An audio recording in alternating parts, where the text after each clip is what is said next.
हज़रत अबू बकर सिद्दीक, मैंने कहा ये मोहब्बत की जंग होती है ना। हज़रत अली के एक भाई थे जनाब अकील। जनाब अकील वो जब उन्होंने कलमा पढ़ा तो नबी पाक के बड़ा करीब करीब रहने लगे, और मेरे नबी करीम सल्लल्लाहु अलैहि वसल्लम भी उनसे बड़ा प्यार करते। हुजूर फरमाते तेरा कलमा पढ़ने की मुझे डबल खुशी हुई है। या रसूलल्लाह किस तरह? फरमाया एक मेरा तू सहाबी बना है, दूसरा तू मेरा भाई था मुसलमान हो गया। हुजूर बड़ा प्यार करते। अब ये मोहब्बत जो होती है ना, इसमें दौड़ भी लगती है और ये बुरी नहीं होती, ये दौड़ बड़ी अच्छी होती है। हज़रत अकील अब करीब करीब रहने लगे। मैंने अर्ज़ किया कि नबी पाक अपने ज़ाती काम हज़रत सिद्दीक़ अकबर को बताते थे। घोड़े की तैयारी कर, फला काम करना है, सज्जदा फातिमा की शादी करनी, हर मामले में सैयदना सिद्दीक़ अकबर पेश थे। अब जब अकील बिन नबी तालिब आए तो हुजूर का प्यार था उनसे भी, अब मोहब्बत की जंग चढ़ गई। अब जनाब अकील कहते हैं मैं कहने लगा यार ये कहीं पीछे होता ही नहीं, हर मामले में इसे पीछे बिठाओ भी तो आगे आ जाता है, इसने क्या कमाल कर दिया है। कहते हैं आहिस्ता आहिस्ता ना, मैं जवान था, अभी नौजवानी का आलम था, तो वो खास पहलू मैं समझने से अभी कासर था। तो जो है आपकी, कहते हैं एक दिन ना बड़ी बातों में हुजूर फरमाते अबू बकर मेरा घोड़ा तैयार करो। वो कहते हैं मैं दौड़, कहता तू छोड़ मैं करता हूँ। कहते वो चुप कर जाते। जितनी जगह पर मुझसे बन सका मैंने रोका। हजरत सिद्दीक़ अकबर बोले, कहते हैं एक दिन ना मस्जिद की पहली साफ में मैं बैठा था, मैंने पिछले जुमे भी कहा था अगे वो बोवे जरा पहले आए, ये हुक्म है ना हदीस में, पहले आए और आगे बैठ जाए, गदने फलांगने से मना किया। कहते हैं अबू बकर सिद्दीक, तवज्जो है आपकी, उनकी आदत थी कि जुमे वाले दिन मस्जिद की सफाई करते और सफाई करके सबसे आगे बैठ जाते। बात जरा मैंने करीब होकर सुन ली, पास बैठ जाते। अकील बिन नबी तालिब कहते हैं मैं भी आया सैयदना सिद्दीक़ अकबर, और मुझे कई दिनों से जलाल था कि ये पीछे होता ही नहीं। कहते मैं आया तो हज़रत अबू बकर आगे बैठे थे, तो मैं ना जानबूझ के, बच्चा था और मोहब्बत थी सरकार से, अबू बकर से बुग़्ज़ नहीं कोई, खुदा रहा इस बात को जरूर ज़हन में रखें। फरमाते मैंने कहा अबू बकर उठ। मजे की बात यह है कि जिस मस्जिद में सिद्दीक़ अकबर बैठे हैं उसकी जगह भी उन्होंने खरीद के दी है। मस्जिद नबी की जमीन की सबसे पहली रकम हज़रत अबू बकर सिद्दीक ने अदा फरमाई। उठ, तो उठे, पीछे चल, तो जो है आपकी आके तो वेखे को किसी ने, भावे माड़ा हो तो भावे तो छोटा बंदा आखे तो फिर तो खैर ही नहीं, उम्र में छोटा हो या माल में। उठ चल पीछे। अल्लाह अकबर। हज़रत अली देख रहे थे। कहते हैं सैयदना सिद्दीक़ अकबर उठे, पिछली साफ में, फिर उससे पिछली साफ में, फिर उससे पिछली साफ में, 7वीं साफ में पहुंच गए और वहां हाथ बांध दिए। कहने लगे शहजादे इजाज़त दे तो यहाँ बैठ जाऊँ, तू रसूलुल्लाह का ख़ानदान है, इजाज़त दे तो यहाँ बैठ जाऊँ। हज़रत अकील कहते हैं बैठ जाओ। हज़रत अबू बकर सिद्दीक़ चुप करके पीछे से, वही काफ़ी है, 7वीं साफ में, शहजादे यहाँ बैठ जाऊँ, मैं बैठ जा। हाँ बैठ गए, जुमा पढ़ा, सब चले गए। हज़रत अली हुजूर की बारगाह, या रसूलल्लाह अकील को तो कुछ समझाए। तो फिर मैं क्या हुआ का हुजूर अक्सर अबू बकर सिद्दीक़ से यार जाता है, आज भी पहली सफ से उठा के 7वीं सफ में। शिकायत तो हज़रत अकील की लग रही है ना, और हुजूर फरमाते अली तो अकील की छोड़, बता अबू बकर ने क्या जवाब दिया है, तो अबू बकर की बता, तू उसकी छोड़, तू उसकी, तू मेरे दोस्त की, मेरे यार की, मेरे खलील की बता। तो हज़रत अली रो पड़े, कहने लगे महबूबा अबू बकर जैसा दर्द कहाँ से ढूंढ के लाए। तो चुप करके 7वीं सफ में गया और उसने कहा तू खून रसूल है, तेरी नस्ल पाक में है बच्चा बच्चा नूर, तू है ने नूर तेरा सब घराना। चुप करके बैठ गया। हुजूर ने फरमाया बुलाओ अबू बकर को, अकील को भी बुलाओ। दोनों आ गए। हुजूर ने फरमाया अबू बकर जुमे में क्या हुआ है? अर्ज़ की हुजूर कुछ भी नहीं। हुजूर ने फरमाया तुझे किसी ने सब से उठाया? कहा नहीं नहीं यार रसूलल्लाह नहीं, आपको किसी ने बताया? हुजूर क्या? फरमाया नहीं मैंने सुना है कि तुझे अकील ने। कहा हुजूर वो शहजादे आए थे, उन्होंने यार इतना जज्बा दुनिया कहाँ से ढूंढ के लाएगी, बुल्ले शाह उथे कख नहीं बचदा जिथे इश्क ने लाया डेरा। कहा हुजूर यार ये लफ्ज तारीख में ढूंढोगे तो नहीं मिलेंगे। मेरे अबू बकर सिद्दीक क्या फरमाते हैं? कहा हुजूर वो नस्ल रसूल का शहजादा है ना, उसने अबू बकर को 7वीं सफ में अबू बकर का बैठना पसंद किया तो अबू बकर राजी है। हुजूर उसने यहाँ बैठना पसंद किया, तेरी नस्ल पाक में बच्चा बच्चा नूर, तू है ने नूर तेरा। और कहा हुजूर वो खानदान है मैं खादम हूँ, फर्क तो है ना, तो वो खानदान है मैं खादम। मेरे रसूल करीम सल्लल्लाहु अलैहि वसल्लम ने बुलाया जनाब अकील को, डांटा नहीं मोहब्बत फरमाई। सरकार ने फरमाया अकील बेटे बैठ जा मैं तुझे समझाऊँ। फिर हुजूर ने बात छेड़ी, फरमाया तुझे पता है मेरा अबू बकर कौन है?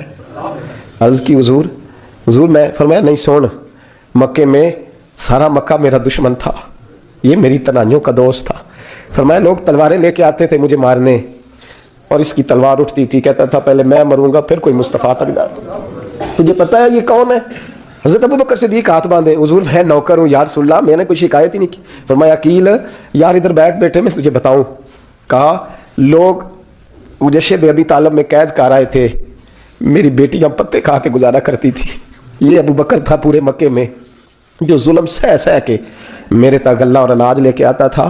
فرمایا عقیل ادھر آ, میں تجھے بتاؤں تیرا خاندان تیرا قبیلہ سوائے مولا علی شیر خدا کے, فرمایا وہ سب لوگ میرے ساتھ پیار کرتے تھے, ہمارے اوپر انہوں نے مکے کی زمین تنگ کر دی. فرمایا میں مکے سے نکلا تھا, ابو بکر کی بیٹی غار ثور میں کھانا پکا کے لاتی تھی, اس کا بچہ بکریوں کا دودھ لے کے آتا تھا. فرمایا یہ جان پہ کھیل کے میری نگرانی کرتا تھا. فرمایا تجھے پتہ ہے جس جگہ تو بیٹھا ہوا ہے نا, یہ مسجد کی زمین بھی ابو بکر صدیق نے خرید کے دی. حضرت سیدنا عقیل یا رسول اللہ غلطی, حضرت ابو بکر کہتے ہیں حضور واللہ و رسول و من, میرے اوپر اللہ رسول کے احسان ہے. آخری لفظ میرے حبیب نے کہے. حضور نے فرمایا عقیل میرے پاس جس کے بھی پیسے آتے ہیں میں بیگانے سمجھ کے خرچ کرتا ہوں. میں کہتا ہوں فلانے کے ہیں, وہ پوچھے گا کہاں لگے, لیکن ابو بکر کے پیسے آتے ہیں تو میں اپنے سمجھ کے خرچ کرتا ہوں. اور میرے رسول کریم صلی اللہ علیہ وسلم نے فرمایا میرے ساتھ جس نے نیکی کی میں نے بدلہ چکا دیا ہے, ابو بکر کا میں نے بدلہ دیا ہی نہیں. قیامت کے دن جب سب جنت میں جانے لگیں گے تو میں اس کا بازو تھام کے اللہ کی بارگاہ میں لے جاؤں اور میں کہوں گا یا اللہ میرے مولا کلمہ پڑھنے سے لے کر غار تک, غار سے بدر تک, بدر سے احد حنین خندق تبوک اور مزار تک, یا اللہ اس کی بڑی نیکیاں ہیں, اسے تو ہی بدلا عطا فرما. میرے دوستو یہ رنگ حضرت سیدنا صدیق اکبر, بس وہ اقبال نے کہا کہ صدیق کے لیے ہے خدا کا رسول اور اس سے آگے پیچھے کچھ نہیں. یہ جو ماننے کا انداز ہے نا, یہ دیکھیے نا حضرت ابو بکر صدیق, بڑی دفعہ آپ نے بات سنی ہے لیکن اس بات کی لذت بڑی شاندار ہے. حضرت عمر نے طبیب بلایا ہے ابو بکر کو دکھانے کے لیے ملک شام. پہلے مانتے نہیں تھے, مولا علی کی سفارش ڈالی, پھر دونوں لے کے آئے, سیدنا علی المرتضیٰ بیٹھے ہیں, حضرت عمر بیٹھے ہیں, کہتے ہیں طبیب کو چیک کرو, ملک شام کا بڑا ڈاکٹر ہے. چیک کر لیا تو ڈاکٹر کہنے لگا کوئی مرض نہیں, کوئی تکلیف نہیں, کمزوری بڑی ہے, کمزوری بڑی ہے, ان سے پوچھیں انہیں کیا مرض ہے. حضرت عمر کہنے لگے یار بول کیا مسئلہ ہے تجھے, کیوں اتنا کمزور اتنا بیمار رہتا ہے, کیا پرابلم ہے, کیا مسئلہ ہے. تو حضرت ابو بکر صدیق نے آنکھیں کھولی اور کہنے لگے عمر تو قسم اٹھا کے بتا, تجھے پتا نہیں مجھے کیا مسئلہ ہے, تو اٹھا نا قسم, جنہاں دے دل بر جانی وچھڑن کون روے پھر تھوڑا, سب روگاں دائی روگ محمد جس کا نام وچھوڑا. تجھے نہیں پتا تو بول, اگر خبر ہے تو پوچھتا کیوں ہے. میرے دوستو کمال دیکھو مدینے میں آج بھی مصطفیٰ کو سلام کرو تو ساتھ ہی صدیق اکبر لیٹے ہوئے, ساتھ ہی لیٹے مدینے میں. ابو بکر صدیق روز رات کو جا کے اس کے گھر کا کام کاج کر کے آتے. کام بتاؤں کیا تھا اس کا, جاگ رہے ہیں آپ لوگ. اس زمانے میں نا لوگ باتھ روم گھر میں بنا لیتے, شاید پرانے لوگوں نے دیکھے ہوں, وہ اس کے اندر ہی پیشاب پخانہ رہتا تھا. وہ آتے تھے ملازم تو وہ اٹھا کے باہر پھینکا کرتے تھے. وہ بی بی گھر کے اندر پیشاب کرتی, نابینا ہے, وارث کوئی نہیں. ابو بکر صدیق آتے, امیر آدمی, اور اس کا وہ پخانہ پیشاب اٹھا کے باہر پھینک کے آتے, پھر اس کے گھڑے میں پانی بھر کے لاتے, پھر اس کے گھر میں جھاڑو دیتے, پھر اس بوڑھی عورت کو کھانا کھلاتے, پھر اس کو خرچہ دیتے, پھر اس کو کہتے کہ فلاں آدمی کی تیرے پڑوسی کی میں نے ڈیوٹی لگا دی ہے, ضرورت ہو تو اس کو کہہ دینا. بڑے زمانہ خدمت کی.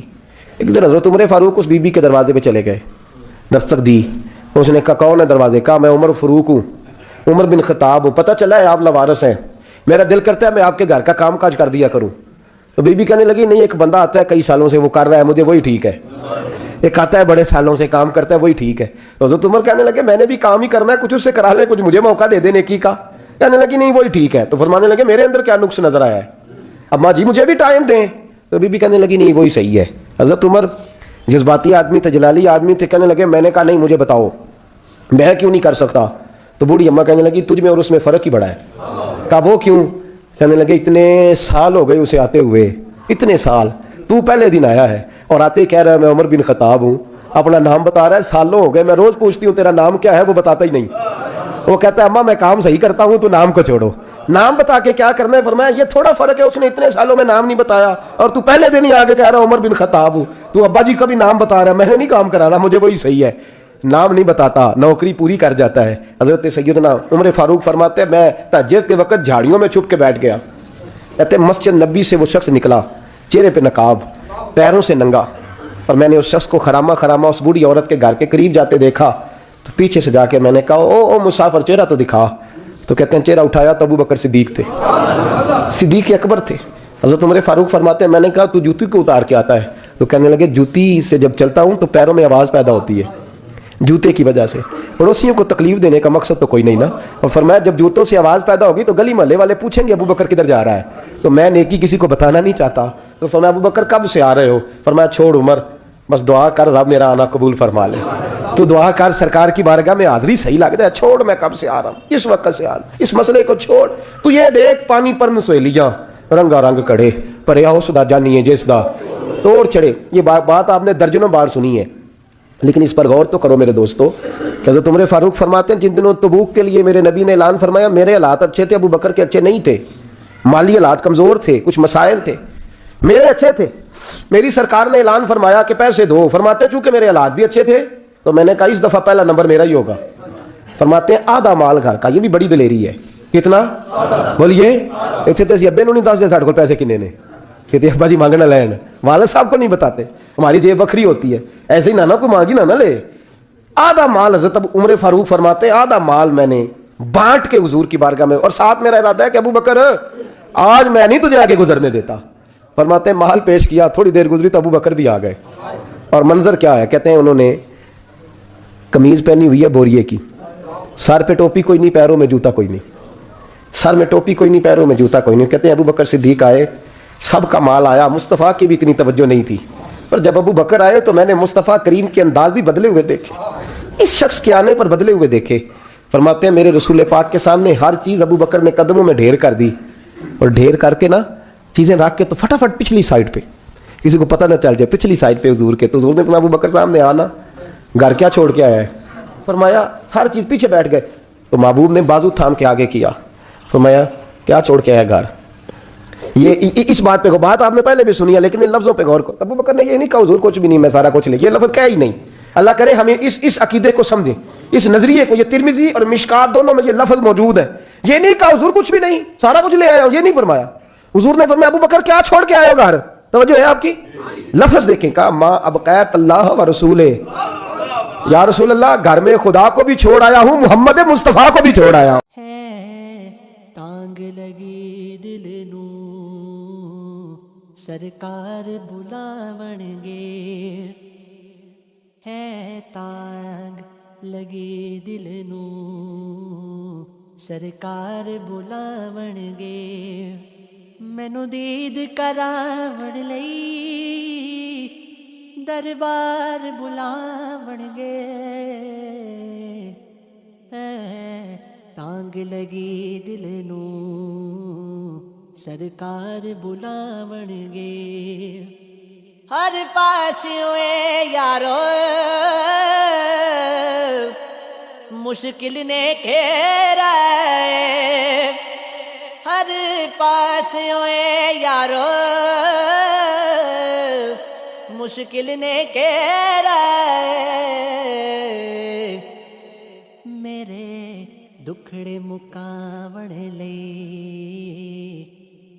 गमखार बुलावणगे, मेरे दुखड़े मुकावण लई गमखार बुलावणगे। मैं जालियां नू पढ़ के